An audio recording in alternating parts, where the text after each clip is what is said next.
กล้องขัวได้เหมือนนี่นะออกกำลังกายแดดกระแดดได้นี่นะ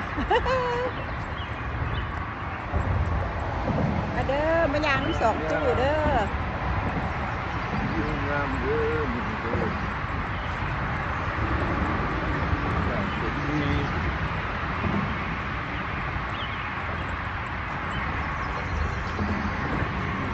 ครับเสา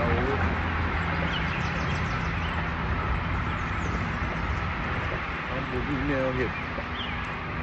มาถ้าเป็นเอ็กซ์ไซส์มีวันเสาร์ enjoy อันนี้เป็น enjoy ชีวิตแต่ละวัน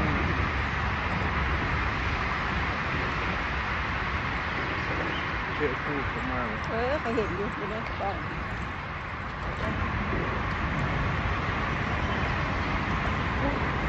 เย็น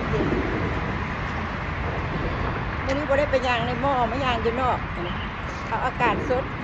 เอาความร้อนมาท่าทายความร้อนมื้อนี้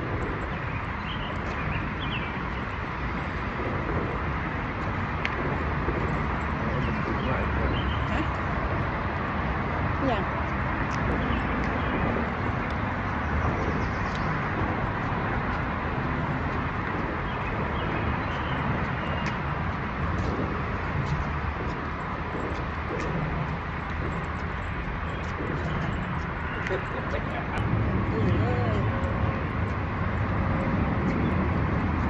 โอเคเด้อบ๊ายบายก่อนเด้อ